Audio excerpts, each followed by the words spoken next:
ஒரு நடுக்கங்கள், ஒருவித பயங்கள், ஒருவித போராட்டங்கள், அப்படி ஒரு சூழ்நிலையில் நீங்கள் தள்ளப்பட்டு இருந்தாலும் நீங்கள் தைரியத்தினுடைய அந்த வல்லமையை, தைரியத்தினுடைய அந்த கிருபையை நீங்கள் பெற்றுக்கொள்ள வேண்டும். நல்லா தெரிஞ்சுக்கொள்ளுங்க. இன்றைக்கி ஒரு பயம்தான் பிரச்சனையை கொண்டு வருகிறது. ஒரு பயம்தான் ஒரு நெருக்கத்தை கொண்டு வருகிறது. ஒரு பயம்தான் ஒரு போராட்டத்தை கொண்டு வருகிறது. பயம் என்பது அது பிசாசினுடைய ஒரு ஆயுதம். பயம் என்பது ஒரு பிசாசினுடைய ஒரு ஆயுதம். அப்படின்னா நீங்கள் ஒரு காரியத்துக்கு நீங்கள் பயந்தீங்கன்னா அந்த பயந்த காரியம் உங்களுக்கு கண்டிப்பான முறையில் அது நடக்கும், வரும். யோபு சொல்கிறாரு, நான் பயந்தது எனக்கு நேர்ந்தது. எந்த காரியத்தை குறித்து அவர் பயந்தாரோ அது அவர் வாழ்க்கையில் நடந்துருச்சு. அதே போல் நீங்கள் உங்கள் வீட்டை குறித்தோ, உங்கள் கணவனை குறித்தோ, உங்கள் வேலையை குறித்தோ, உங்கள் தொழிலை குறித்தோ, எதிர்காலத்தை குறித்தோ, அல்லது உங்கள் பிள்ளைகளை குறித்தோ, அல்லது உங்களுக்கு வந்த அந்த அந்த மருமகனை குறித்தோ, இப்படி இருக்குமோ அப்படி இருக்குமோ அப்படின்னு சொல்லி தவறாக நினைத்து நீங்கள் பயந்து நடந்தீங்கன்னா அந்த பயந்த காரியங்கள் அது என்ன செஞ்சிடும், உங்களை தேடி வந்துடும். பயப்படக்கூடாது. என்னதான் நீங்கள் பயப்படாமல் இருந்தாலும், தைரியமாக இருக்க நினச்சாலும், ஆனால் அந்த பயத்தின் ஆவி அப்பப்போ உங்களை டச் பண்ணுது. எனக்கு ஒரு வித விளைவினை வந்துடுமோ, எனக்கு பெட்டில் படுத்துருவனோ அப்படிங்கிற ஒரு பயம், அல்லது இந்த காரியத்தில் நான் தெரியாமல் விழுந்துட்டணும் அப்படிங்கிற பயம். அப்படி இருக்கும்போது அந்த பயத்துக்கு உண்டான பரிகாரத்தை நீங்கள் தேடணும். பயத்துக்கு உண்டான பரிகாரத்தை தேடணும். நான் ஒரு நிந்திக்குள்ள அவமானத்துக்குள்ள வந்துடுவனோ, ஒரு போராட்டத்துக்குள்ள வந்துடுவனோ, 4 பேத்துக்கு முன்னால் என்னை தலையகுனிய வச்சிருவாங்களோ அப்படிங்கிற ஒரு பயங்கள் உங்களுக்கு இருக்குமானால் அந்த பயத்தை மேற்கொள்வதற்கு உண்டான ஆயுதங்களை நீங்கள் எடுக்க வேண்டும். ஏன்னு கேட்டால் இங்கே உட்கார்ந்துருக்கிறதுல ஒரு 4-5 பேர் ஏதோ ஒரு காரியத்தை குறித்து பயந்து கொண்டு இருக்கிறீங்க. எதிர்காலத்தை குறித்து பயந்து கொண்டு இருக்கிற ஒரு நபர் இருக்கிறீங்க. அல்லது நான் செய்கிறது சாத்தியமா சாத்தியம் இல்லையா, இது என்னை வெட்கப்படுத்துகிற சூழ்நிலைக்கு தள்ளி விட்டுருமா அப்படிங்கிற ஒரு பயத்தில் இருக்கிறீங்க. நான் ஆழம் தெரியாமல் காலை விட்டுட்டேன், இதில் நான் ஜெயிச்சிருவேனா, இதில் நான் எந்திரிச்சிருவேனா, இதில் நான் மேலே நின்றுவேனா, எல்லோரும் முன்னால் நான் அவமானப்பட்டுருவேனா, நிந்திக்கப்பட்டுருவேனா, எல்லோரும் என்னை ஏளனமாக பேசுவாங்களே அப்படிங்கிற ஒருவித கலக்கத்தினுடைய ஒரு பயத்தில் நீங்கள் இருக்கலாம். நல்லா கவனிக்கணும். இங்கே உட்காந்துருக்கிற உங்கள் உள்ளத்தில் என்ன ஓடிக்கொண்டு இருக்கிறது, உங்கள் ஆவியில் எதை நினைத்திருக்கிறீங்க, நேற்று இரவு நைட்டில் எதை சிந்திச்சு நீங்கள் படுத்தீங்க, காலையில் எந்திரிச்சு எதை சிந்திச்சு எதை நினச்சி நீங்கள் இருந்தீங்க அப்படிங்கிற காரியத்தை குறித்து பரிசுத்த ஆவியானவர் பேசுகிறார். ஒரு தெளிவு இல்லை, ஒரு தெளிந்த நீரோட இல்லை, கலங்கி போன ஒரு தண்ணீர் எப்படி ஒரு செம்மண் கலரில் இருக்கிறது, ஒரு ஒயிட் கலரில் பியூர் ஒயிட்டாக இல்லாமல் ஒரு கலங்கின தண்ணி எப்படி ஒரு செம்மண் கலரில் இருக்கிறதோ அதே போல் ஒரு சில ஆத்துமாக்கள் கலங்கி போய் செம்மண் கலரில் இருக்கிறத நான் ஆவியில் பார்க்க முடிகிறது. ஆனால் அந்த கலங்கின அந்த செம்மண் கலரில் இருக்கிற அந்த தண்ணீர் அது இப்போது அது கொஞ்ச நேரம் போக போக இந்த ஆராதனை முடிந்து நீங்கள் வெளியே போகும்போது அது உங்கள் ஆவியில் உங்கள் ஆத்துமாவில் இப்போ கலக்கப்பட்ட நிலைமை, செம்மனாக்கப்பட்ட நிலைமை, கலங்கி போன நிலைமை. ஆனால் கர்த்தர் சொல்கிறாரு, இந்த ஆராதனை வேலையிலே கர்த்தர் உங்களுக்காக யுத்தம் பண்ணி வழக்காடி அந்த கலங்கின தண்ணீரை தெளிந்த நீரோடையாக மாற்றி, தெளிந்த தண்ணீராக மாற்றி உங்களை அனுப்ப போகிறார். அதுதான் கர்த்தர் இன்னைக்கு பேசுகிறார். உன் கேள்விக்கு பதில் இல்லாமல் வந்திருக்கலாம், உன் கேள்விக்கு பதிலை கொடுக்க முடியும். கர்த்தருடைய ஆவியானவர் ஒரு மத்தியில் கடந்து வந்திருக்கிறார். உன் குழப்பத்துக்கு பதில் கொடுக்க போகிறார். உன் பயத்துக்கு விடுதலை கொடுக்க போகிறார். உன் தள்ளாட்டத்தை நிறுத்த போகிறார். உன் தடுமாற்றத்தை நிப்பாட்ட போறார். நீ ஒரு காரியத்தில் காலை வச்சுட்டேன்னா தெரியாம காலை வச்சுட்டேன்னு சொல்லி சொல்லாத. கர்த்தர் தான் உன்னை காலை வைக்க வச்சாரு, கர்த்தர் தான் இறங்க வச்சாரு. ஆனா பிசாசு நீ தெரியாம இறங்கிட்ட, தெரியாம காலை வச்சுட்ட அப்படின்னு ஒரு வித பயத்தை உன்னை கொடுத்துக்கிட்டு இருக்கிறான். பயப்படாத, கர்த்தர் அதில் உன்னை மீட்டெடுத்து உன்னை தூக்கி தலை நிமிர பண்ண போறார். நீ கலங்க வேண்டிய அவசியம் இல்லை. கர்த்தர் உன்னை திரும்ப வாழ வைதை கூட்டி கொடுக்க போறார். உன்னை மந்தை பெருகுவது போல பெருக பண்ணுவேன்னு சொன்னார், பெருக பண்ணுவாரு. உன்னை கீழாக்க மாட்டேன், மேலாக்க மேலாக்குவாரு. மலை மேல இருக்க ஒரு பட்டணம் போல உன்னை உயர்த்துன்னு சொன்னா உயர்த்துவார். இதுதான் கர்த்தர் செய்கிற ஒரு காரியம். அந்த வாக்குத்தத்தத்தையும் அந்த வாக்குத்தத்தமான வசனங்களையும் நீ குறித்து சந்தேகப்பட வேண்டாம். கலங்கி போன இறுதியை பார்க்க முடிகிறது, தெளிந்த இறுதியமா இல்லை. ஆனால் கர்த்தர் அந்த கலங்கின இறுதியத்தை தெளிந்த நீரோடைய மாற்ற போறாரு. கலங்கும் பிரச்சனை இல்லை, ஒரு தொட்டியில் தண்ணியை ஊற்றிட்டு செம்மனை கலந்து விட்டிங்கன்னா அது சோப்பாக இருக்கும். ஒரு 2 நிமிடம் கழித்து பார்த்தீங்கன்னா அந்த செம்மண் பூரா அடியில் போய் மேலே தெளிந்த நீருடைய இருக்குது. அதே போல் தான் இன்றைக்கி உங்களுடைய ஆத்துமாவில் ஒரு ஃப்ரீயாக, ஒரு நிம்மதியாக, நான் ஹாப்பியாக சந்தோஷமாக இருக்கிறேன் அப்படின்னு யாரும் சொல்ல முடியாது. எதிர்காலத்தில் இதை முடிச்சிருவேனா அப்படிங்கிற கலக்கம். கர்த்தர் சொல்கிறார், மகளே, உன் பயத்திலிருந்து உனக்கு நான் விடுதலை கொடுக்க போகிறேன். சர்வ ரோகத்தை உண்டாக்கின கர்த்தர் பிசாசு பலவித ரூபத்தில் பலவித வேடத்தில் வருவான். நீ பயப்படாத. பயம் என்பது ஒரு வித ஆயுதம். பயம் என்பது அது மரணத்தை கொண்டு வரும். பயம் என்பது தோல்வியை கொண்டு வரும். பயம் என்பது நஷ்டத்தை கொண்டு வரும். பயம் என்பது அநேக காரியங்களை இழந்து விடுவாய். பயம் என்பது ஞானத்திலிருந்து நீ விடுபட முடியாமல் நீ ஒரு ஞானம் இல்லாத ஆளாக வாழக்கூடிய ஒரு ஆயுதம்தான் அந்த பயம். அதனால் எதிர்காலத்தை குறித்து பயப்படாதிருங்கள். எதிர்காலத்து வருமானத்தை குறித்து பயப்படாதிருங்கள். எதிர்காலத்தில் பிள்ளைகளை குறித்து நீங்கள் பயப்படாதிருங்கள். நாளைய தினத்தை குறித்து நீங்கள் பயப்படாதிருங்கள். உங்களுக்காக வழக்காடுகிற, உங்களுக்காக யுத்தம் பண்ணுகிற கர்த்தர் இன்னைக்கு உங்கள் கலங்கின வாழ்க்கையை, கலங்கின இருதயத்தை தெளிந்த நீரோடையாக மாற்றுகிற கர்த்தர் இன்றைக்கி உங்கள் மத்தியில் அவர் என்ன செஞ்சிருக்கிறார்? கடந்து வந்திருக்கிறார். ஆமேன், அல்லேலூயா. எப்படி இந்த பயத்திலிருந்து நான் விடுதலை பெறுவேன் அப்படின்னா அதுக்கு பரிகாரம் இருக்குது. அதுக்கு பரிகாரம் இருக்குது. இப்போ இங்கே ஒரு 30 பேர் உட்காந்துருக்கீங்கன்னா 20 பேர் இறுதி என்ன செஞ்சுருக்கு? ஒரு காரியத்தை குறித்து கலங்கிருக்கு. பியூர் ஒயிட்டாக தண்ணியை பார்க்க முடியல. பியூர் ஒயிட்டாக தண்ணியை பார்க்க முடியல. இதுவரை நடத்தினவர் இன்னும் நடத்துவார் அப்படிங்கிற அந்த விசுவாசம் குறைஞ்சி போயிருக்கிறது. நடத்திடுவேனா? இல்லை. கர்த்தர் சொல்கிறார், நடத்துவார், ஏந்துவார், தாங்குவார், தப்புவிப்பார். அதனால் வாழ்க்கையை கூட மாற்றி அமைக்கிறவர் கர்த்தர். பழையவைகள் ஒளிந்து போயின, எல்லாம் புதிதாயின. ஒரு புதிய காரியம் கர்த்தர் உங்கள் ஒவ்வொருவருக்கும் ரெடியாக வச்சுருக்கிறார். புதிய காரியத்தை ரெடியாக வச்சுருக்கிறார். புதிய செய்தியை நீங்கள் கேட்காம இருக்கலாம். ஒரு குட் நியூஸ் உங்களை தேடி வரப்போகுது. உன் கேஸ் முடிஞ்சு, உன் வழக்காடுதல் முடிஞ்சது. நீதியின் தேவன் உனக்கு நீதி செய்ய இறங்கியிருக்கிறார். அல்லேலூயா, அல்லேலூயா. நல்லா தெரிஞ்சு கொள்ளுங்க. எபிரேயரில் ஒரு வசனம் இருக்கிறது, இயேசுவின் இரத்தத்தினாலே எனக்கு தைரியம் உண்டாயிருக்கிறது. இயேசுவின் இரத்தத்தினாலே எனக்கு தைரியம் உண்டாயிருக்கிறது. பாருங்கள், இரத்தத்தில் பாவ மன்னிப்பு மாத்திரமல்ல, இரத்தத்தில் ஐஸ்வர்யம் மாத்திரமல்ல, இரத்தத்தில் விடுதலை மாத்திரமல்ல, இரத்தத்தில் மீட்பு மாத்திரமல்ல, இரத்தத்தில் இயேசுவின் இரத்தத்தில் தைரியத்தை கர்த்தர் உங்களுக்கு கொடுக்க போகிறார். அல்லேலூயா. ஒன்றுமில்லை, நீங்கள் ஏதோ ஒரு காரியத்தை குறித்து நீங்கள் பயந்து நீங்கள் வந்திருக்கலாம். நீங்கள் இயேசுவின் இரத்தத்தால் எனக்கு தைரியம் உண்டாயிருக்கிறது, இயேசுவின் இரத்த தைரியம் உண்டாயிருக்கிறது ஒரு 21 வாட்டி சொல்லி பாருங்கள். அந்த பயத்தின் ஆவி உங்கள் உள்ளத்தை ஒட்டி வெளியேறிடுவாம். மலையிலே சொல்லுங்கள், எடுத்துக்கொள்ளுங்கள். எபிரேயரில் அந்த வசனம் இருக்கிறது. அந்த மார்க்கத்தின் வழியாய் பிரவேசிப்பதற்கு இயேசுவின் இரத்தத்தினாலே எனக்கு தைரியம் உண்டாயிருக்கிறது. எல்லாம் சொல்லுங்கள். இங்கே இருங்க. இப்போ எல்லாம் இந்த வசனத்தை ஏன் இதை சொல்கிறேன் அப்படின்னு கேட்டிங்கன்னா, ஒரு சில பயங்கள் இருந்து கொண்டே இருக்கிறது. ஒரு சில பயங்கள் இருந்து கொண்டே இருக்கிறது. விரலை வச்சுக்கோங்க. ஒரு 21 வாட்டி இயேசு இரத்தத்தால் எனக்கு தைரியம் உண்டான்னு சொல்லும்போது 22ஆவது வாட்டி சொல்லும்போது உங்கள் மைண்ட் அப்படி ஃப்ரீ ஆயிடும். விரலை வச்சுக்கோங்க. சொல்லுங்கள், இயேசு இரத்தத்தால் எனக்கு தைரியம் உண்டாயிருக்கிறது. அதாவதுமா நல்லா கவனிங்க, சொல்லும்போது தைரியத்தை தைரியமாக பேசுங்க. எப்படி பேசணுமா?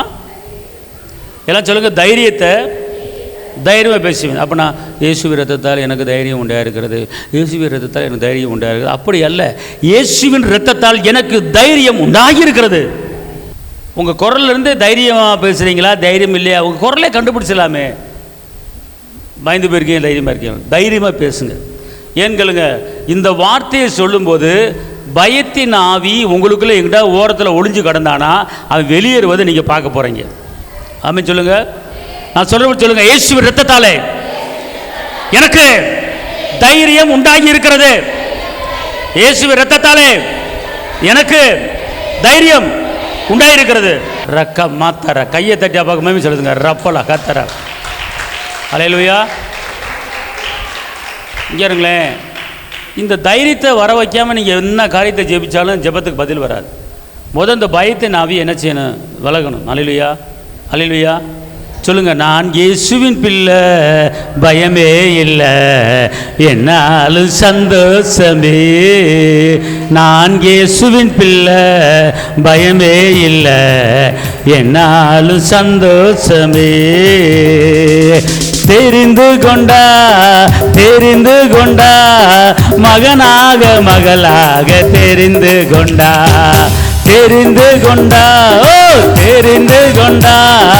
மகனாக மகளாக தெரிந்து கொண்டா. நான் இயேசுவின் பிள்ளை, பயமே இல்லை, என்னாலும் சந்தோஷம். இயேசுவின் பிள்ளை, பயமே இல்லை, என்னாலும் சந்தோஷமே. கழுவப்பட்டே இயேசுவின். சொல்லுங்க. ஆமா ஆமா. இயேசுவின் இரத்தத்தாலே கழுவப்பட்டே. நான் இயேசுவின் பிள்ளை, பயமே இல்லை, என்னாலும் சந்தோஷமே. நான் இயேசுவின் பிள்ளை, பயமே இல்லை, என்னாலும் சந்தோஷமே.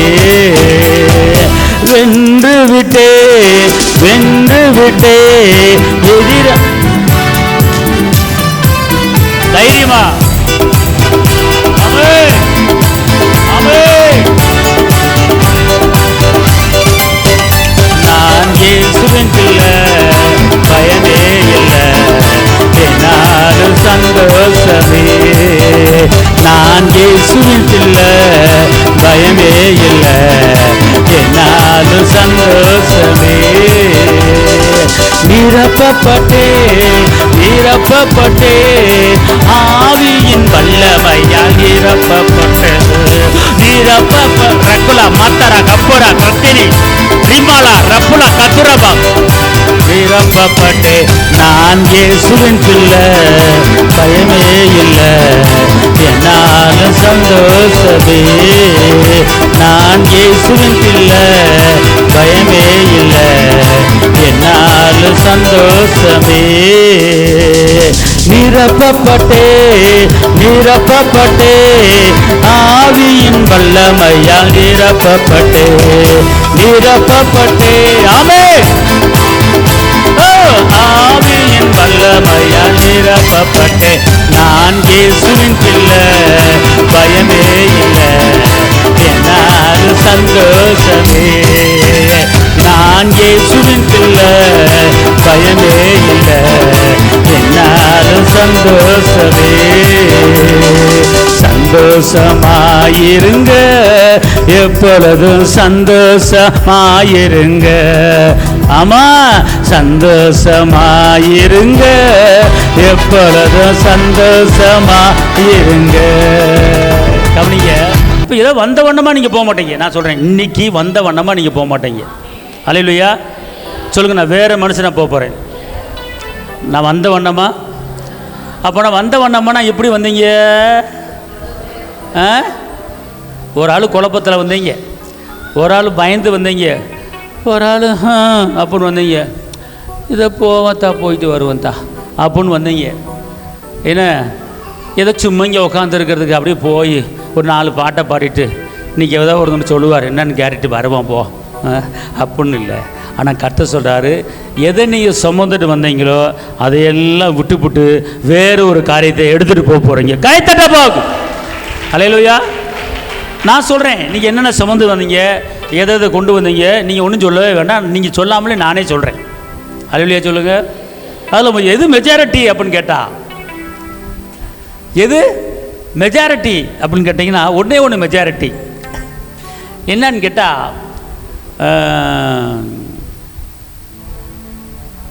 பயங்கிறது மெஜாரிட்டி. அதாவது என்ன பயம் அப்படின்னு கேட்டால், இந்த காரியத்தில் நான் வெக்கப்பட்டுருவணும், அப்படிங்கிற ஒரு பயம், இது எனக்கு நடக்குமா நடக்காதா அப்படிங்கிற ஒரு பயம், இது வந்து ரொம்ப மெஜாரிட்டியாக இருக்குது. ரெண்டாவது ஒருவித குழப்பம், மேட்டுக்கும் பள்ளத்துக்கும் சிந்தை வந்து பட் மாறிக்கிட்டு இருக்கு, போய்கிட்டு இருக்கு. இப்படிப்பட்ட நிலைமையில் இதை செய்வோமா செய்ய வேணாமா, காலை வைப்போமா காலை வைக்காமா, காலை வச்சுப்புட்டேனே வச்சுட்டேல விட்டுரு, யெகோவா ஈரே எல்லாம் பார்த்துக்கொள்வார். அல்லேலூயா, அல்லேலூயா சொல்லுங்க, அல்லேலூயா. அதனால் இப்படிப்பட்ட பயங்கள் உங்களை விட்டு என்ன செய்ய போகுது, வெளியேற போகுது. அல்லேலூயா. அதுக்குத்தான் நீங்கள் ஓயாமல் என்ன செய்யணும், பயப்பட மாட்டேன் நான் பயப்பட மாட்டேன், ஓ பயப்பட மாட்டேன் நான் பயப்பட மாட்டேன், இயேசு என்னோடு இருப்பதலா, இயேசு என்னோடு. சரிங்களேன், பாடலில் இருக்கிற அந்த அர்த்தம் வந்து உங்கள் உள்ளத்துக்குள்ள வரணும். அப்படின்னா பயப்பட மாட்டேன் நான் அப்படின்னா இயேசு என்னோட இருப்பதுனாலும் சொல்லி லைட்டை பார்க்கக்கூடாது. இயேசு என்னோட இருப்பதால் அப்படின்னு சொல்லிட்டு பக்கத்தில் இருக்கிற ஆளை பார்க்கக்கூடாது. இயேசு என்னோட இருப்பதால் இந்த சேலை நல்லா இருக்குன்னு சொல்லி பக்கத்தில் இருக்கிற ஆளை பார்க்கக்கூடாது. என்னோட இருப்பான்னு சொல்லிட்டு அவர் உங்களுக்குள்ளே இருக்கிறாரு, அவர் பெரியவரா அற்புதரா அதிசயரா உங்களுக்குள்ளே இருக்கிறாருங்கிற அந்த ஃபீலிங், அந்த உணர்வு, அந்த சிந்தை உங்களுக்கு வரணும். அல்லேலூயா சொல்லுங்க, அல்லேலூயா. வாய் மட்டும் என்ன செய்யக்கூடாது, பாடக்கூடாது, இருதயம் சேர்ந்து பாடணும். ஆவி ஆத்மா சரீரம் சேர்ந்து பாடும்போது அவர் உங்களுக்குள்ள ஆட்டோமேட்டிக்காக வந்து என்ன செய்வார், இறங்கிடுவார். உங்களுக்குள்ள இருக்கிற பயம் உங்களை விட்டு என்ன செஞ்சிடும், வெளியேறிடும். ஆமென் சொல்லுங்க, அல்லேலூயா. அதை இன்னும் அந்த பழைய வந்த முகத்தை வச்சுக்கிட்டே பாடினீங்கன்னா அவன் போக மாட்டான், பிடிச்சிக்குவான், உடும்பு புடியை பிடிச்சிக்குவான். உங்கள் பேச மாற்றணும், பேச மாறினோம்னா உள்ளவன் இங்கே மாறினா தான் இங்கே இது மாறும், இது மாறல அப்படின்னா இது அப்படியே தான் இருக்கும். அகத்தின் அழகு. அல்லேலூயா. நீங்கள் கவலைப்பட்டு உங்கள் சரீரத்தை ஒரு முளத்தை கூட்ட முடியுமா, குறைக்க முடியுமா, அல்லது உங்கள் இருக்கிற வெள்ளை முடியை கருப்பாக்க முடியுமா, முடியவே முடியாது. அதனால் தைரியத்தை வர வைங்க. எல்லாம் சொல்லுங்கள், பயப்படாதீங்கம்மா, கை ஒரு ஆள் கையை பிடிச்சி சொல்லு, பயப்படாதம்மா, கொஞ்சம் தைரியம் வருமா, யெகோவா ஈரே பார்த்துக்கொள்வார், பயப்படாத. எந்த காரியத்தை குறித்து பயப்படுற, அவர் பார்த்துக்குவார். கையை பிடிச்சி குலுக்கு, எல்லாரும் ஆட்டு, கைவலி போயிருக்கு இயேசுவின் நாமத்தில். அல்லேலூயா சொல்லுங்கள். ஏய் சொல்லுங்கள் பக்கத்தில், ஏய் அம்மா, அம்மாவை பார்த்து அம்மான்னு சொல்லுங்கள், ஏன்னு சொல்லிடுறாங்க.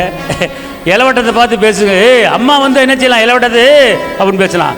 ஆனால் அம்மா வந்து ஏய் அப்படின்னு கேட்குறாங்க, அம்மா அப்படி கூட பேசுங்க. எல்லாம் சொல்லுங்கள், ஏய் ஏய் ஏய் ஏய்.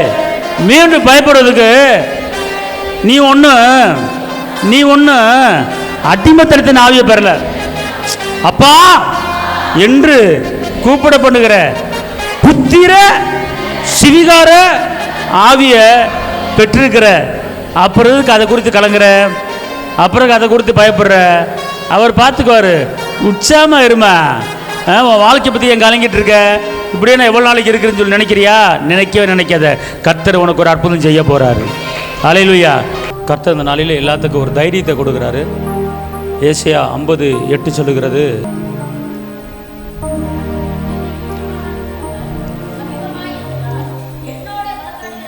நான் ஏற்கனவே சொன்னேன், ஒரு சில பேர் இந்த இடத்துல பயந்து போய் வந்திருக்கிறீங்க, ஒரு சில பேர் குழப்பத்தில் வந்திருக்கிறீங்க, ஒரு சில பேர் கால் வச்சுட்டேன், ஏன் வச்சேன் எதுக்கு வச்சேன்னு தெரியல, இந்த இடத்துக்கு ஏன் வந்தேன் ஏன் வரல, இதெல்லாம் குழப்பமாக இருக்குது அப்படிங்கிற ஃபீலிங்ஸில் எல்லோரும் வந்திருக்கிறீங்க. அப்படின்னு பரிசுத்த ஆவியானவர் சொன்னார், உன் கலங்கின அந்த நீரோடைய, நான் தெளிந்த நீரோடைய மாத்திரேன், உன் இருதயம் உன் ஆவியில் வந்து உன் ஆத்மா கலங்கி போயிருக்கிறது, நான் கலங்கின தண்ணியை இப்படி நீரோடைய மாத்திரணும், அதேபோல் கலங்கின உன் இருதயத்தை நான் தெளிந்த நீரோடைய என்ன செய்கிறேன் மாத்திரேன் அப்படிங்கிறாரு. மாத்திரமில்லை, இந்த நாளிலே இந்த வசனத்தை கொண்டு கர்த்தர் உங்களோடு சொல்லுகிறார். ஏசாயா 50:8, என்னை நீதிமானாக மாற்றினவர்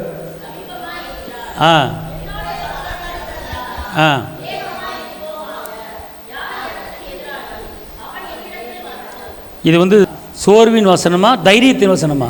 அப்போ என்ன சொல்கிறாருன்னா, என்னை நீதிமானாக மாற்றினவர் என் பக்கத்தில் இருக்கிறார். அல்லேலூயா. அப்புறம் என்ன போட்டிருக்கு,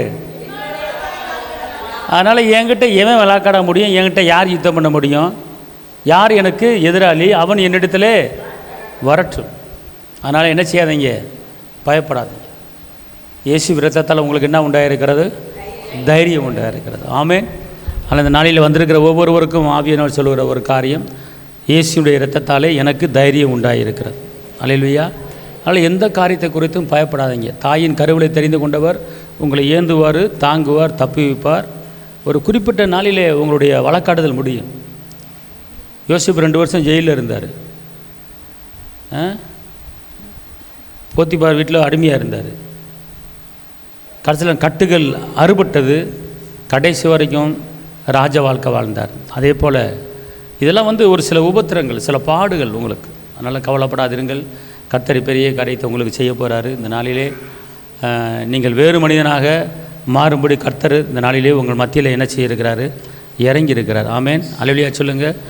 1 சாமுவேலில் சொல்லப்பட்டிருக்கு, நீ வேறு மனுஷனாய் மாறுவாய். அப்போனா பழைய மனுஷன் இல்லை, பழைய துக்கத்தோட, பழைய வேதனையோட, பழைய கஷ்டத்தோடு இல்லை. நீ உற்சாக மனிதனோட வேறு மனிதனாய் என்ன செய்ய போகிறாய்? மாறப்போகிறாய். ஆமேன் சொல்லுங்கள். அல்லேலூயா.